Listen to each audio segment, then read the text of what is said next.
আজকে আমি দাঁড়িয়ে ছিল বীরশ্রেষ্ঠ মতিউর রহমান। ওনার জাদুঘর আছে রামনগর রায়পুরায়।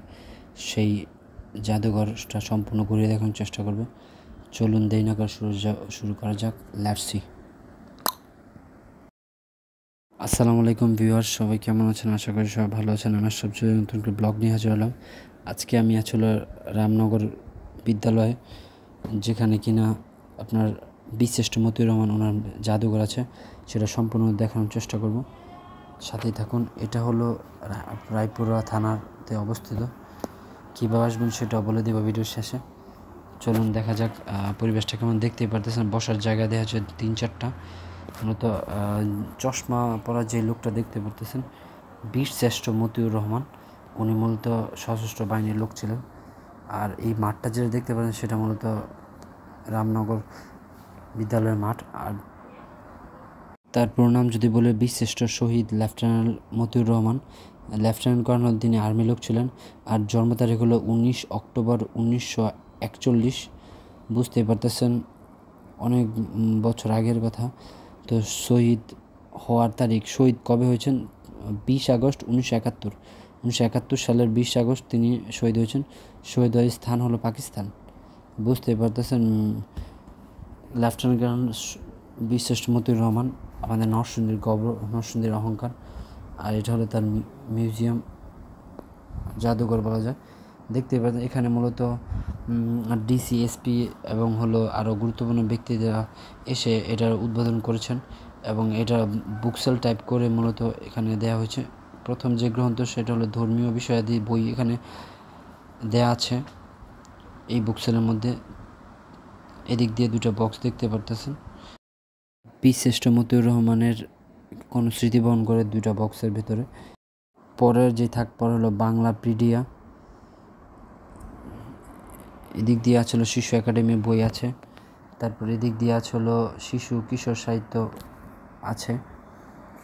আরও 1 বছর আগে এসেছিলাম, এই ভিডিওটাও করেছিলাম, ভিডিওটা কেটে গিয়েছিল, তাই মূলত ভিডিওটি দেওয়া হয়নি। আর সময় করে এখন এসেছি।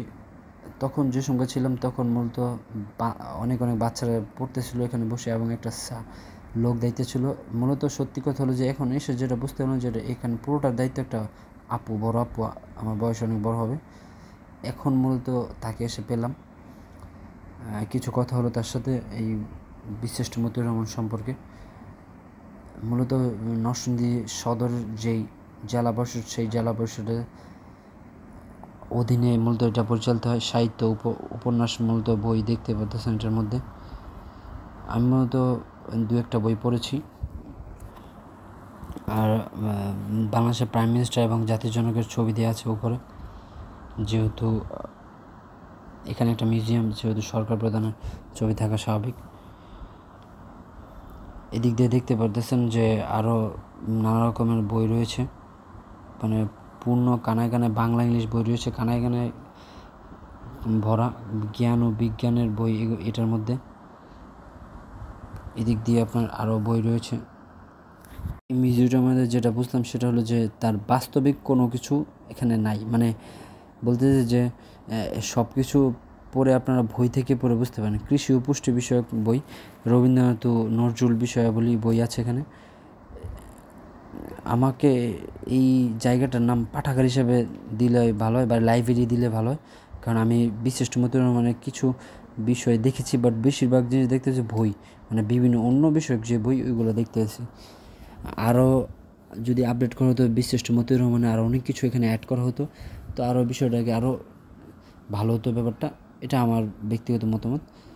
দেখতেই পারতেছেন একটা ছবি দেখাবো, সেটা হলো বীরশ্রেষ্ঠ মতিউর রহমান ও তার ছেলে মেয়ে এবং তার ওয়াইফ অর্ধাঙ্গিনী ছবি দেখতেই পারতেছেন। ভিডিওটি কেমন লাগলো সেটা অবশ্যই কমেন্ট করে জানাবেন। এবং এটা কিন্তু একটা সরকারি প্রতিষ্ঠানের আওতাধীন বলা যায়। এখানে যারা কাজ করেন তারাও সরকারি চাকরি না হলেও সরকারি চাকরি হয়ে যাবে এমন সিস্টেমে। সব কিছু বলতে পারি যে আপনার এই ভিডিওটা কেমন লাগলো সেটা অবশ্যই কমেন্ট করে জানাবেন। এবং কারা কারা বীরশ্রেষ্ঠ মতিউর রহমানকে চিনেন, তার জন্মস্থান কিন্তু নরসিংদী রায়পুরাতে, সেটা অবশ্যই যারা না জানেন তাদের জানিয়ে দিচ্ছি। আমার জেলাতেই পড়েছে। আপনারা এখানে কীভাবে আসবেন সেটাও বলে দিচ্ছি। এটা হলো প্রথমে আশিনগর, নরসিংদী আশিনগর থেকে আসতে হবে। প্রথমে রায়পুর রেলগেট, সেখান থেকে আপনাদের বলতে হবে রামনগর বিদ্যালয়ে যাব। বিদ্যালয়ের ভেতরে মূলত এটা অবস্থিত। ভাড়া হলো নেবে 50 টাকা। রায়পুর রেলগেট থেকে রায়পুর রেলগেটের ভাড়া 50 টাকা, মোট 100 টাকার মতো পড়বে। কেমন লাগলো মূলত ভিডিওটা সেটা অবশ্যই কমেন্ট করে জানাবেন। আসসালামু আলাইকুম।